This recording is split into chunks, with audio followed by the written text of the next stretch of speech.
Uhum. Boa noite, amigos queridos da família MAP. Estamos aqui juntos para mais um Evangelho no Lar. Como sempre falamos, por favor, peguem sua garrafa com água ou uma jarra, como temos aqui, os copos, e de preferência que o número de copos seja o número de moradores da casa. Então, vamos dar início ao nosso culto do Evangelho no Lar. Na abertura do culto do Evangelho no Lar, leremos o livro Vida Feliz, uma mensagem, psicografado por Divaldo Franco, ditado pelo espírito Joana de Ângeles. Nós vamos ler a mensagem e fazer o nosso comentário. Mensagem 103. Examina quanto tempo diariamente dedicas à tua vida espiritual. Trabalhas, veste-se, distrai-te, alimenta-te, dormes e reserva breves minutos ao espírito encarnado, mediante uma rápida oração, uma pequena leitura ou ouves uma palestra. Às vezes, nenhuma destas concessões lhe facultas. O homem não é apenas corpo-mente. Antes de tudo, é o ser espiritual que conduz os implementos corpo-mente e exige atendimento espiritual para bem executar as tarefas que lhe dizem respeito. O corpo necessita de cuidados para viver, mas a alma também. Então, nessa mensagem, o que é que a nossa irmã Joana de Ângeles está passando para todos nós? Examina quanto tempo diariamente dedicas à tua vida espiritual. Quando ela fala isso, para aquelas pessoas que estão preocupadas apenas, com o tempo diário em dedicar-se à vida material, nós percebemos que há determinados momentos em nossa vida, ou sempre, que é importante que nós percebamos que no corpo nosso habita um ser, que é o espírito. E esse espírito, como diz aqui, ele necessita, nós como espírito, de nos dedicarmos sempre a uma parte espiritual. E o que é dedicar-se à parte espiritual? É nós trabalharmos, se espírita, numa casa espírita, se for de outra religião, no templo que você frequenta, para poder harmonizar-se, para poder sermos fortalecidos dentro do trabalho fraterno, dentro do trabalho da caridade, do amor. Isso é que nos fortalece, como diz aqui, trabalhas, veste-te, distrai-te, alimenta-te, dormes e reservas breves minutos ao espírito encarnado mediante uma rápida oração, uma pequena leitura ou ouves uma palestra. Às vezes, nenhuma dessas concessões lhes faculta. Ou seja, aqui é um alerta, para as pessoas que se preocupam com tudo, menos, como diz aqui, uma oração, uma leitura espiritual, uma leitura evangélica, ouvir palestras, que é muito importante para o nosso tratamento, palestras doutrinárias, que o tempo que nós estamos na casa espírita ouvindo o palestrante, nós estamos o quê? Interligados ao mundo espiritual. Como agora, por exemplo, nós estamos aqui no Evangelho no Lar, levando aos lares em todo o país e em alguns locais fora do nosso país, a mensagem de Jesus, que é o Evangelho. Então é importante que nós tenhamos o hábito, tenhamos o compromisso de sermos, sim, cristãos no verdadeiro sentido da palavra. Ou seja, seguidores do Cristo. Comenta alguma coisa? Eu falo muito. Eu achei muito bom. É exatamente isso, né? Muitas vezes a gente vai deixando, né, para trás o trabalho do Espírito, né? E é sempre com aquela desculpa. Eu não tenho tempo, eu trabalho muito, né? E a gente sempre encontra a desculpa no lado material.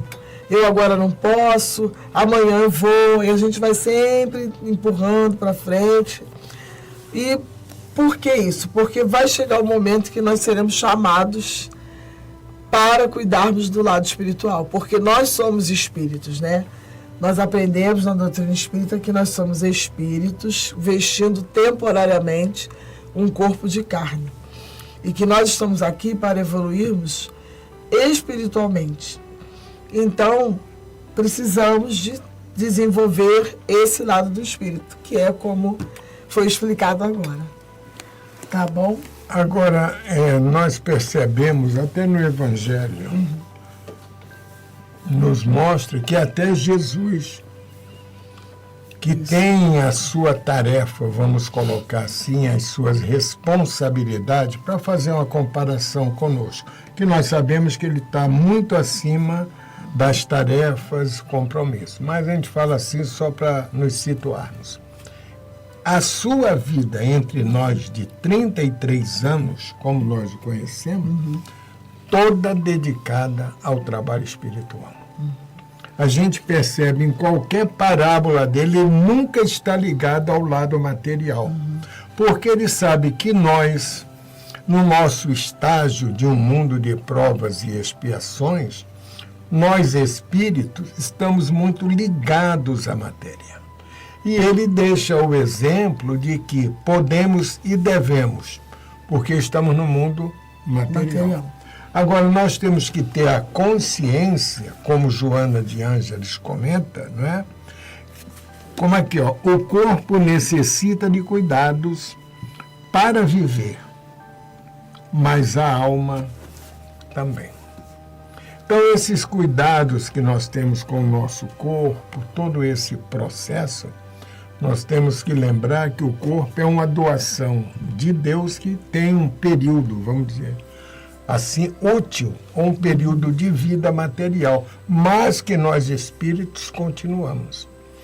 E quando nós começamos a fazer essa dedicação ao nosso espírito, nós começamos a mudar o nosso lar, aonde nós estivermos, estamos transmitindo para as pessoas a nossa energia espiritual.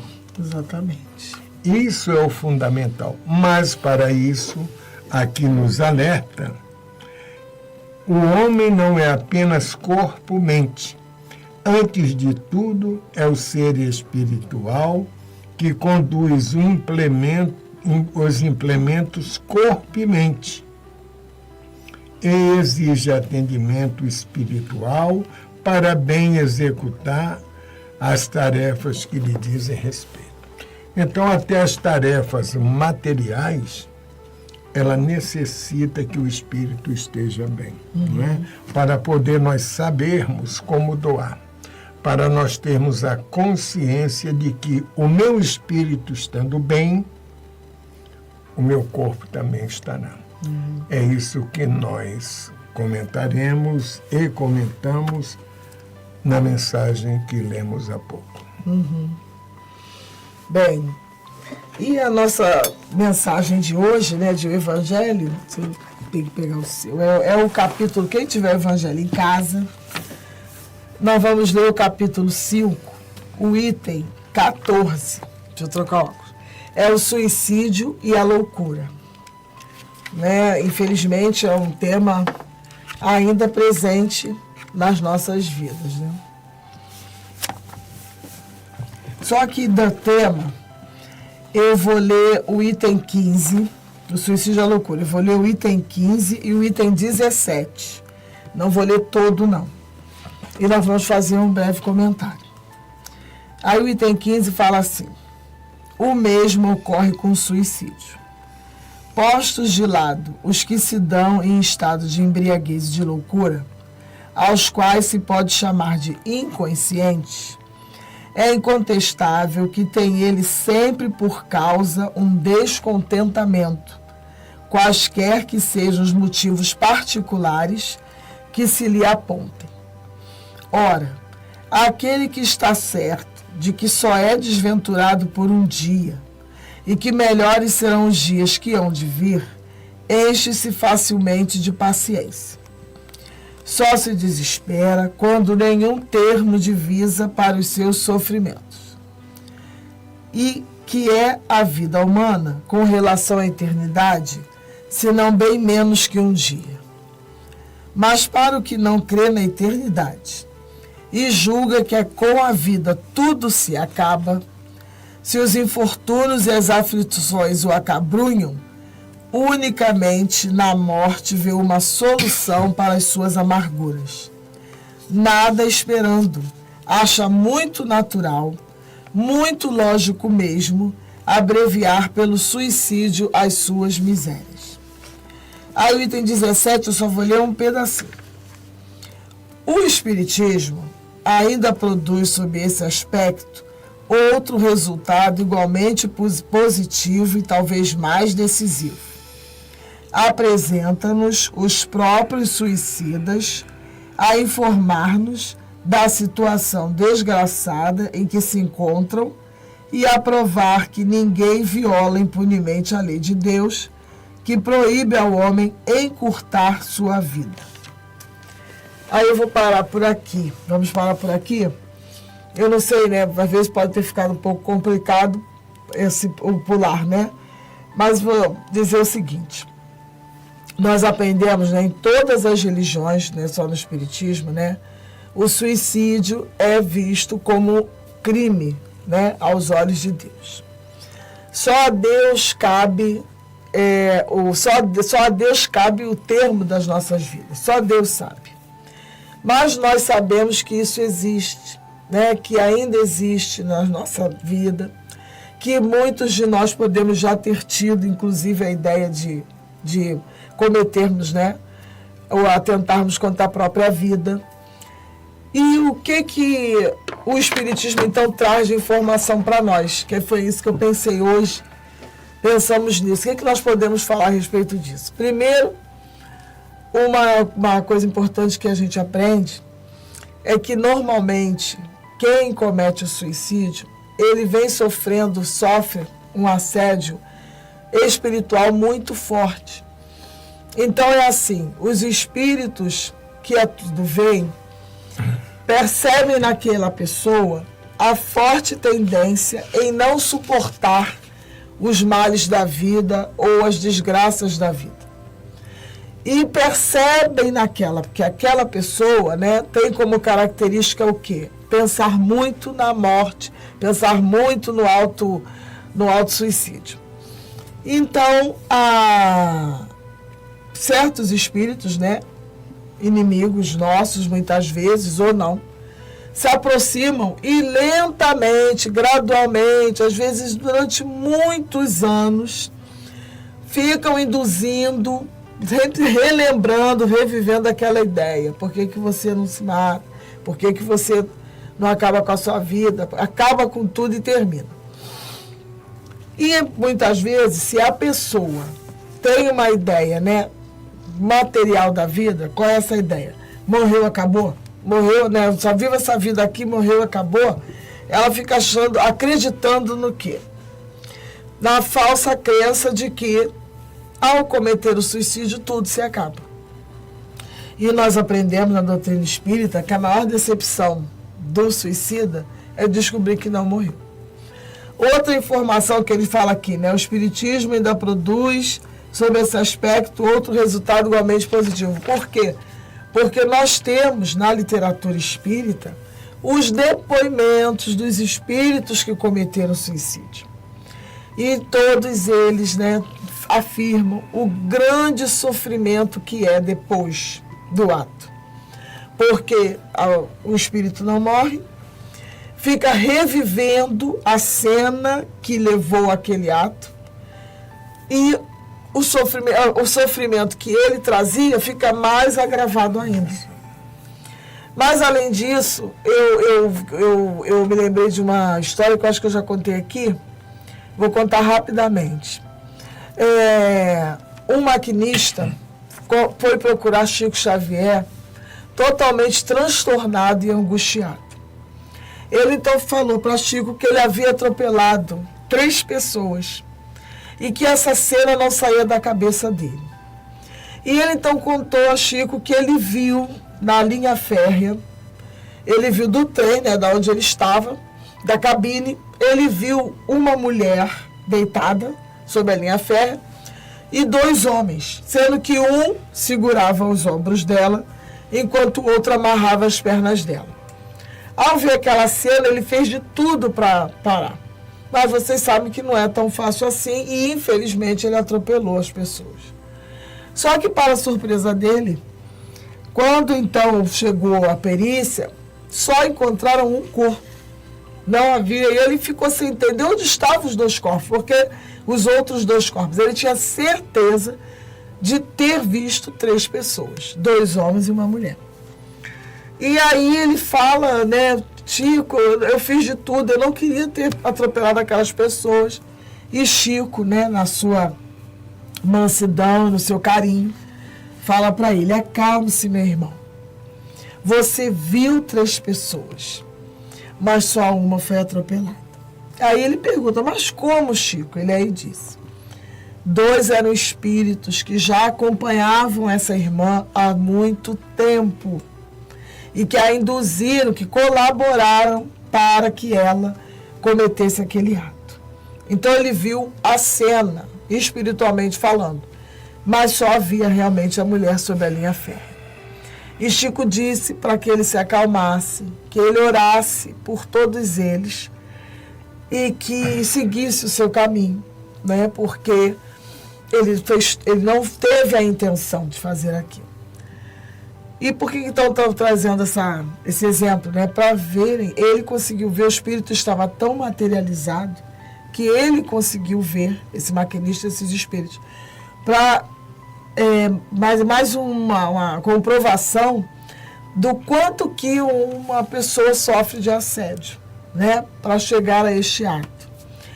E só que eu também vi depois uma pergunta muito interessante, dizendo o seguinte, aqueles espíritos que contribuíram, colaboraram para que um outro cometesse o suicídio, o que pode acontecer a eles? Aí, como nós sabemos que Deus é misericordioso e que nós podemos reparar nossas faltas de todas, várias formas, uma das maneiras é muito interessante. Eles serão os pais daquele que eles induziram ao suicídio.